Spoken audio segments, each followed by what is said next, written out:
Harry Potter and the Philosopher's Stone, Chapter 13, Nicholas Flamel. Dumbledore had convinced Harry not to go looking for the mirror of erased again.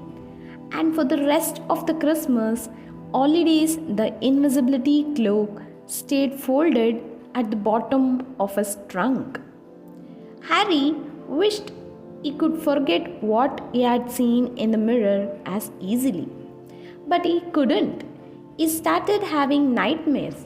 Over and over again, he dreamed about his parents disappearing in a flash of green light, while a high voice cackled with laughter. You see, Dumbledore was right. The mirror could drive you mad, said Ron when Harry told him about these dreams. Hermione, who came back the day before term started, took a different view of things. She was torn between horror at the idea of Harry being out of bed, roaming the school 3 nights in a row, and disappointment that he hadn't at least found out who Nicholas Flamel was. They had almost given up hope of ever finding Flamel in a library book, even though Harry was still sure he would read the name somewhere. Once term had started, they were back to skimming through books for 10 minutes during their breaks. Harry had even less time than the other two because Quidditch practice had started again. Wood was working the team harder than ever. Even the endless rain that had replaced the snow couldn't dampen his spirits.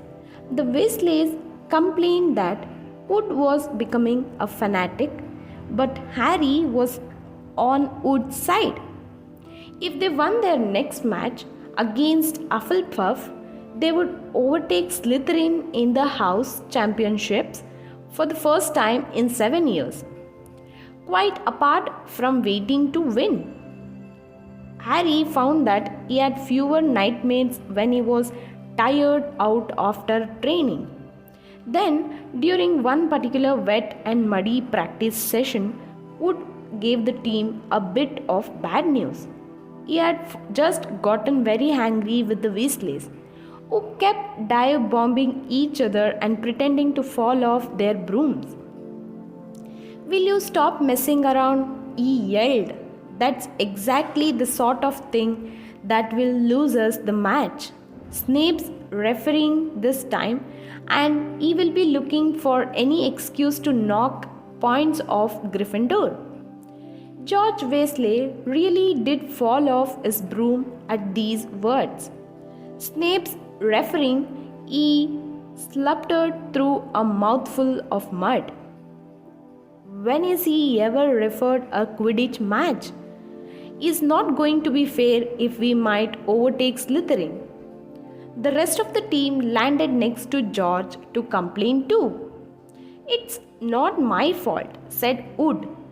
We have just got to make sure we play a clean game, so Snape hasn't got an excuse to pick on us. Which was all very well, thought Harry, but he had another reason for not wanting Snape near him while he was playing Quidditch.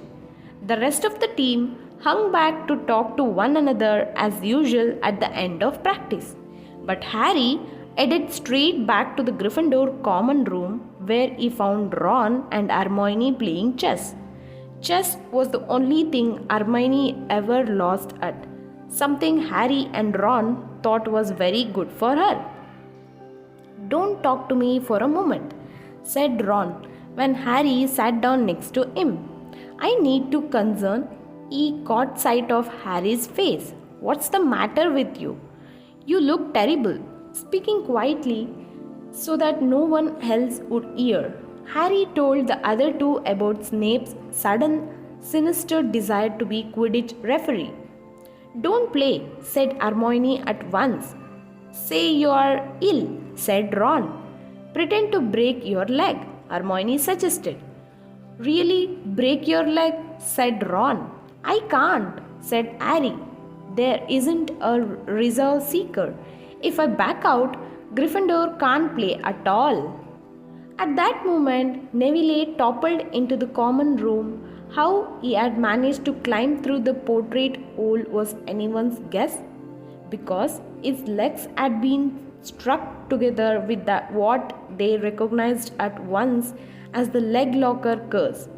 He must have had to bunny hop all the way up to Gryffindor Tower. Everyone fell over laughing except Hermione, who leapt out and performed the counter curse. Neville's leg sprang apart and he got to his feet, trembling. What happened? Hermione asked him, leading him over to sit with Harry and Ron. Malfoy said, Neville shakily, I met him outside the library. He said he had been looking for someone to practice that on. Go to Professor McGonagall. Hermione urged Neville, report him. Neville shook his head. I don't want more trouble, he mumbled. You have got to stand up to him, Neville, said Ron. He is used to walking all over people, but that's no reason to lie down in front of him and make it easier. There is no need to tell me I am not brave enough to be in Gryffindor. Malfoy's already done that, Neville chalked out. Harry felt in the pocket of his robes and pulled out a chocolate frog, the very last one from the box Hermione had given him for Christmas. He gave it to Neville, who looked as thought he might cry. You are worth 12 of Malfoy, Harry said. The sorting hat chose you for Gryffindor, didn't it? And where is Malfoy? In stinking Slytherin. Neville's lips twitched in a weak smile as he unwrapped the frog. Thanks, Harry. I think I will go to bed. Don't you want the card? You collect them, don't you? As Neville walked away, Harry looked at the famous wizard card. Dumbledore again, he said. He was the first one I ever, he gasped. He stared at the back of the card. Then he looked up at Ron and Hermione. I have found him, he whispered. I have found Flamel. I told you, I had read the name somewhere before. I read it on the train coming here. Listen to this.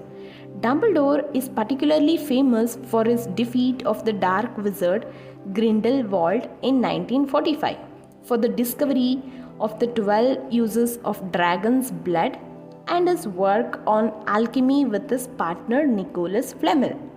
Hermione jumped to her feet. She hadn't looked so excited since they have gotten back the marks for their very first piece of homework.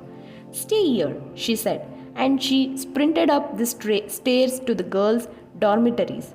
Harry and Ron barely had time to exchange mystified looks before she was dashing back, an enormous old book in her arms. I never thought to look in here, she whispered excitedly. I got this out of the library weeks ago for a bit of light reading. Light? Said Ron, but Hermione told him to be quiet until she would look something up and started flicking frantically through the pages, muttering to herself. At last, she found what she was looking for. I knew it! I knew it! Are we allowed to speak it? Said Ron grumpily. Hermione ignored him. Nicholas Flamel, she whispered dramatically, is the only known maker of this Sorcerer's stone. This didn't have quite the effect she would expected. That what? Said Harry and Ron. Oh, honestly, don't you two read? Look, read that there. She pushed the book towards them and Harry and Ron read. The ancient study of alchemy is concerned with making the Sorcerer's stone a legendary substance with astonishing powers. The stone will transform any metal into pure gold. It also produces the elixir of life, which will make the drinker immortal. There have been many reports of the Sorcerer stone over the centuries, but the only stone currently in existence belongs to Mr. Nicholas Flamel, the noted alchemist and opera lover. Mr. Flamel, who celebrated his 665th birthday last year, enjoys a quiet life in Devon with his wife Perenelle. See, said Hermione when Harry and Ron had finished. The dog must be guarding Flamel's Sorcerer's stone. I bet he asked Dumbledore to keep it safe for him. Because they are friends and he knew someone was after it. That's why he wanted the stone moved out of Gringotts. A stone that makes gold and stops you from ever dying, said Harry. No wonder Snape's after it. Anyone would want it. And no wonder we couldn't find Flamel in that study of recent developments in wizardry, said Ron. He is not exactly recent if he is 665 easy. The next morning, in defense against the dark arts, while copying down different ways of treating werewolf bites, Harry and Ron were still discussing what they had to do with a Sorcerer stone if they had one. It wasn't until Ron said he would buy his own Quidditch team that Harry remembered about Snape and the coming match. I am going to play, he told Ron and Hermione. If I don't, all the Slytherins will think I am just too scared to face Snape. I will show them. It will really wipe the smiles off their face if we win. Just as long as we are not wiping you off the field, said Hermione. As the match drew nearer, however, Harry became more and more nervous, whatever he told Ron and Hermione. The rest of the team wasn't too calm either. The idea of overtaking Slytherin in the house championship was wonderful. No one had done it for 7 years, but would they be allowed to with such a biased referee? Harry didn't know whether he was imagining it or not, but he seemed to keep running into Snape whenever he went, wherever he went. At times, he even wondered whether Snape was following him, trying to catch him on his own. Potions lessons were turning into a sort of weekly torture. Snape was so horrible to Harry. Could Snape possibly know they would find out about the Sorcerer's stone? Harry didn't see how he could. Yet, he sometimes had the horrible feeling that Snape could read minds. Harry knew when they wished him good luck outside the locker rooms the next afternoon that Ron and Hermione were wondering whether they would ever see him alive again. This wasn't what you would call comforting. Harry hardly heard a word of Wood's pep talk as he pulled on his Quidditch ropes and picked up his Nimbus 2000. Ron and Hermione, meanwhile, had found a place in the stands next to Neville, who couldn't understand why they looked so grim and worried, or why they had both brought their wands to the match. Little did Harry know that Ron and Hermione had been secretly practicing the leg locker curse. They would gotten the idea from Malfoy using it on Neville, and we are ready to use it on Snape if he showed any sign of wanting to hurt Harry. Now, don't forget, it's locomotor mortis, Hermione muttered as Ron slipped his wand up his sleeve. I know, Ron snapped. Don't nag. Back in the locker room, Wood had taken Harry aside. Don't want to pressure you, Potter, but if we ever need an early capture of the snitch, it's now. Finish the game before Snape can favor Hufflepuff too much. The whole school's out there, said Fred Weasley, peering out of the door. Even Blimey Dumbledore's come to watch. Harry's heart did a somersault. Dumbledore? He said, dashing to the door to make sure. Fred was right. There was no mistaking that silver beard. Harry could have laughed out loud with relief. He was safe. There was simply no way that Snape would dare to try to hurt him if Dumbledore was watching. Perhaps that was why Snape was looking so angry as the teams marched onto the field, something that Ron noticed too. I have never seen Snape look so mean, he told Hermione. Look, they're off. Ouch. Someone had poked Ron in the back of the head. It was Malfoy. Oh, sorry, Weasley. Didn't see you there. Malfoy grinned broadly at Crabbe and Goyle. Wonder how long Potter's going to stay on his broom this time. Anyone want to bet? What about you, Weasley? Ron didn't answer. Snape had just awarded Hufflepuff a penalty because George Weasley had hit a bludger at him. Hermione, who had all her fingers crossed in her lap, was squinting fixedly at Harry, who was circling the game like a hawk, looking for the snitch.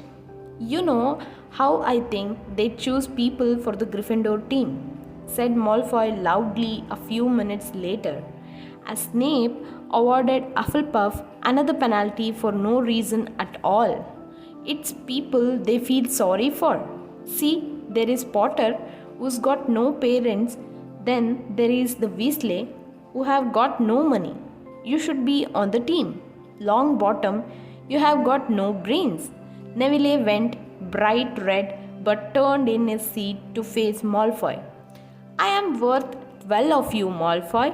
He stammered. Malfoy, Crabbe and Goyle howled with laughter, but Ron, still not daring to take his eyes from the game, said, You tell him, Neville. Longbottom, if brains were gold, you would be poorer than Weasley, and that's saying something. Ron's nerves were already stretched to the breaking point with anxiety about Harry. I am warning you, Malfoy. One more word. Ron, said Hermione suddenly. Harry, what? Where? Harry had suddenly gone into a spectacular dive which drew gasps and cheers from the crowd. Hermione stood up, her crossed fingers in her mouth as Harry streaked towards the ground like a bullet. You are in luck, Weasley. Potter's obviously spotted some money on the ground, said Malfoy. Ron snapped. Before Malfoy knew what was happening, Ron was on top of him, wrestling him to the ground. Neville hesitated, then clambered over the back of his seat to help. Come on, Harry, Hermione screamed, leaping onto her seat to watch as Harry sped straight at Snape. She didn't even notice Malfoy and Ron rolling around under her seat, or the scuffles and yelps coming from the whirl of fists that was Neville, Crabbe and Goyle. Up in the air, Snape turned on his broomstick just in time to see something scarlet shoot past him, missing him by inches. The next second, Harry had pulled out of the dive, his arm raised in triumph, the snitch clasped in his hands. The stands erupted. It had to be a record. No one could ever remember the snitch being caught so quickly. Ron, where are you? The game's over. Harry won. We have won. Gryffindor is in the lead, shrieked Hermione, dancing up and down on her seat and hugging Parvati Patil in the row in front. Harry jumped off his broom, a foot from the ground. He couldn't believe it. He had done it. The game was over. They had won. It had barely lasted 5 minutes as Gryffindor came spilling onto the field. He saw Snape land nearby, white-faced and tight-lipped. Then Harry felt a hand on his shoulder and looked up into Dumbledore's smiling face. Well done, said Dumbledore quietly, so that only Harry could hear. Nice to see you. Haven't been brooding around about the mirror. Been keeping busy? Excellent. Snape spat bitterly on the ground. Harry left the locker room alone sometime later to take his Nimbus 2000 back to the broom shed. He couldn't ever remember feeling happier. You'd really done something to be proud of now. No one could say he was just a famous name anymore. The evening air had never smelled so sweet. He walked over the damp grass, reliving the last hour in his head, which was a happy blur. Gryffindors running to lift him onto their shoulders, Ron and Hermione in the distance, jumping up and down. Ron cheering through a heavy nosebleed. Harry had reached the shed. He leaned against the wooden door and looked up at Hogwarts, with its windows glowing red in the setting sun. Gryffindor in the lead. He had done it. He had shown Snape. And speaking of Snape, a hooded figure came swiftly down the front steps of the castle, clearly not wanting to be seen. It walked as fast as possible toward the forbidden forest. Harry's victory faded from his mind as he watched. He recognized the figure's prowling walk. Snape sneaking into the forest while everyone else was at dinner. What was going on? Harry jumped back on his Nimbus 2000 and took off. Gliding silently over the castle, he saw Snape enter the forest at a run. He followed. The trees were so thick, he couldn't see where Snape had gone. He flew in circles, lower and lower, brushing the top branches of trees until he heard voices. He glided toward them and landed noisily in a towering beech tree. He climbed carefully along one of the branches, holding tight to his broomstick, trying to see through the leaves. Below, in a shadowy clearing, stood Snape, but he wasn't alone. Quirrell was there, too. Harry couldn't make out the look on his face, but he was stuttering worse than ever. Harry strained to catch what they were saying. Don't know why you wanted to meet here of all the places, Severus. Oh, I thought we would keep this private, said Snape, his voice icy. Students aren't supposed to know about the Sorcerer's Stone after all. Harry leaned forward. Quirrell was mumbling something. Snape interrupted him. Have you found out how to get past that beast of Hagrid's yet? But Severus, you don't want me as your enemy, Quirrell, said Snape, taking a step toward him. Don't know what you know perfectly well what I mean. An owl hooted loudly and Harry nearly fell out of the tree. He steadied himself in time to hear Snape say, Your little bit of hocus pocus. I'm waiting. But I don't. Very well, Snape cut in.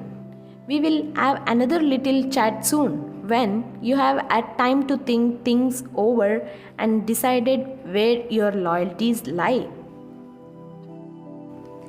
He threw his cloak over his head and strode out of the clearing. It was almost dark now, but Harry could see Quirrell standing quite still as though he was petrified. Harry, where have you been? Hermione squeaked. We won! You won! We won, Harry! Shouted Ron, thumping Harry on the back. And I gave Malfoy a black eye, and Neville tried to take on Crabbe and Goyle single-handed. He is still out cold, but Madame Pomfrey says he will be alright. Talk about showing Slytherin. Everyone's waiting for you in the common room. We are having a party. Fred and George stole some cakes and stuff from the kitchen. Never mind that now, said Harry breathlessly. Let's find an empty room. You wait till you hear this. He made sure Peeves wasn't inside before shutting the door behind them. Then he told them what he had seen and heard. So we were right. It is the Sorcerer's stone, and Snape's trying to force Quirrell to help him get it. He asked if he knew how to get past Fluffy, and he said something about Quirrell's hocus pocus. I reckon there are other things guarding the stone apart from Fluffy. Loads of enchantments, probably, and Quirrell would have done some anti-dark arts spell that Snape needs to break through. So you mean the stone's only safe as long as Quirrell stands up to Snape, said Hermione in alarm. It will be gone by the next Thursday, said Ron.